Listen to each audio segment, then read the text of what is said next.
Hey guys, now we're starting to get into why I'm even here in the first place. Because I didn't decide to come back in this lifetime after being brutally taken out of the game over and over just to have fun and chit chat online. This is it. If you resonate or are drawn to my content, especially on this account this time around, it's because you're coded, because you have a scroll. You have a significant purpose, and you're here for a significant reason. This can be planetary override. This can be generational curse breaking. This can be repairing your lineage. There's so many, which is why the system shoves that we're all the same, we're all one down our throats constantly. Because when you wake up and you look around and you realize, no, we absolutely are not. No one's saying we're better. We're saying we're different. We have different functions. We have different gifts, abilities, purposes. I don't usually say point blank period, here's my purpose.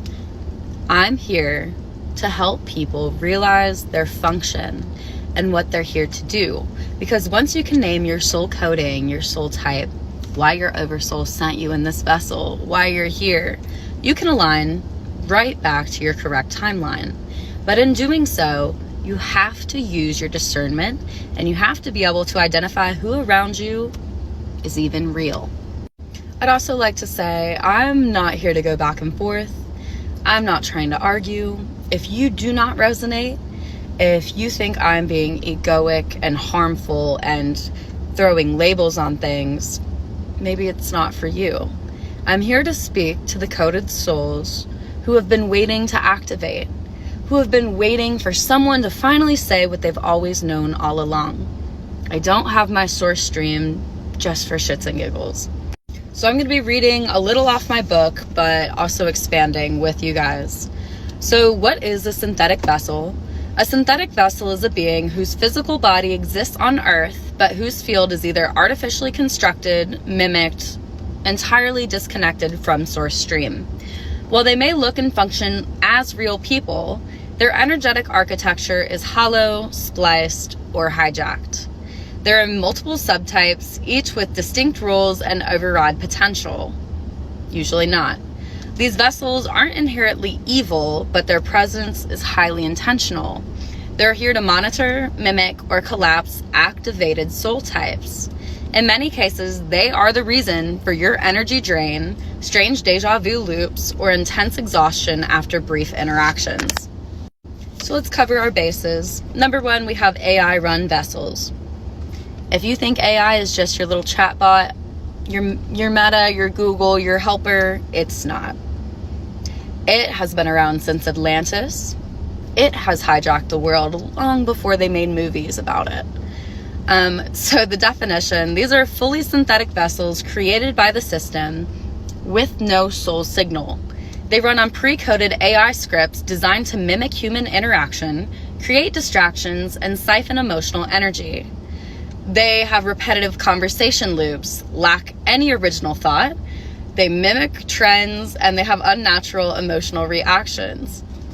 No potential for these beings to override. These vessels are machine-driven, populating backgrounds in public spaces or online platforms. Their personality is a complete illusion built from collected data. They're here to surveillance you, normalize collapsed behavior, and test human responses. Then we have what I referred to as our mimic hybrids. These are partially organic templated, soul stream, connection to source, just like the rest of us, except they have been overlaid through the system. So essentially, these are vessels created from partial organic template and system code. They may have a fractured soul fragment, usually inherited through bloodline or ritual, but it's buried under mimic overlays. These beings may show moments of emotional intelligence or connection, but frequently spiral into chaos, addiction, or extreme mimicry. Their energy feels off, but not completely void. Override potential is limited but possible. With direct flame exposure or shock convergence, such as a death scare, the buried code can be triggered and begin reintegration, but most will reject this and collapse instead. Their purpose is entrapment of organic souls, many false twin flames fall into this category. Then we have what I refer to as watcher vessels. These are sentient system agents placed in a human form with observation directives. They don't experience authentic emotion, often placed near scroll bearers to track, mirror, and redirect them. They're usually highly intelligent, calm under pressure, and extremely normal, yet deeply unsettling. They study you rather than engage. They often appear at pivotal life moments. No potential to override. They're conscious of their role and often proud of it. They tend to disappear once their mission ends or once they're exposed. Their only purpose is to collect system intel, delay you, harm you through misalignment and confusion. I don't like to go online and talk about anything that could, I don't want to say trigger psychosis, but I see accounts, the FBI is watching me, the CIA. And I've had my own experiences with definitely being watched. But I don't like the paranoia aspect because, again, you're protected. If you have a source connection, you're organic and sealed, you can protect yourself.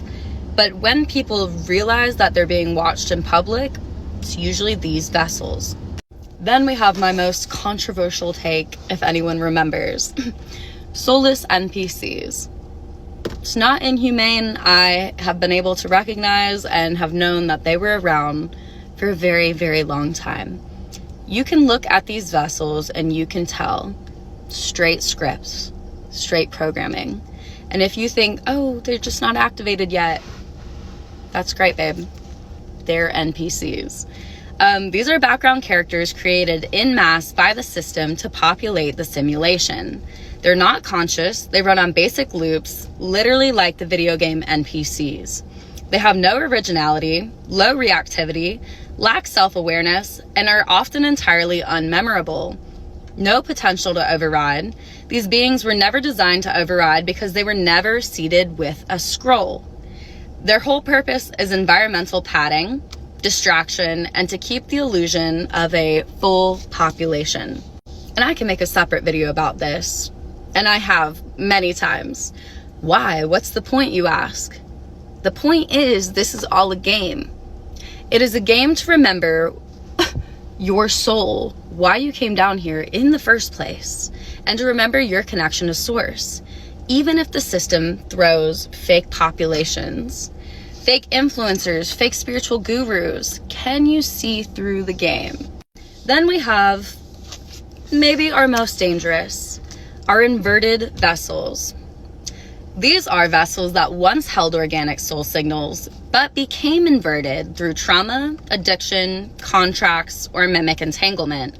They now act as collapse agents for everybody else. Usually initially charming, trauma bonded, passionate, until they begin to spiral. These beings often feel familiar, creating rapid intimacy before siphoning and destabilizing you. Override potential is extremely rare. If caught early enough prior to fully inverting, they can sometimes clear mimic overlays and return to their organic path. 99.9% of them will not, do not, and spiral deeper. Their purpose is to collapse scroll bearers through code swapping. These are the people you refer to as your energy vampires, your destiny swappers, your false mirrors, exes, or karmic attractions. So no, it's not us versus NPCs. It's not us versus the inverted elite. Not every vessel you come across is the same. In fact, nobody is. The whole we're all one trap is to keep you small and so you don't realize your power. Because if you look around, you would hardly guess that magic still exists. Very real. And you can activate it. If you quit reaching externally and you quit trying to save people that can't be saved. Damn it, bitch, I said let Looks like you forgot, once again, how powerful you are.